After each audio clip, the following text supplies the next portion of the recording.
Það sem mér fannst skemmtilegt var að þetta svona opnaði leið fyrir mig. Ég var búin að leita svolítið að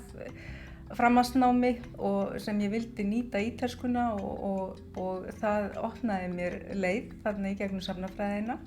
og búin að fara í gegnum sem sagt, skiptinám og starfsnám í Flórens og Ítalíu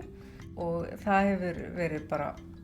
ótrúlega skemmtileg reynsla að vera þar. Þannig að já, mér finnst bara allavega að þeir sem hafa áhuga á svona listum, menningu og sögu, þá finnst mér þetta alveg frábært og mér fannst ég var svolítið búin að hugsa sko ferðamálafræði en þegar að ég uppgötvaði safnafræðina þá fann ég að það var nákvæmlega sviðið sem að hentaði mér og fannst svona uppfylla það sem að mig langaði til þess að gera. Þannig að ég bara spennt að halda áfram í því.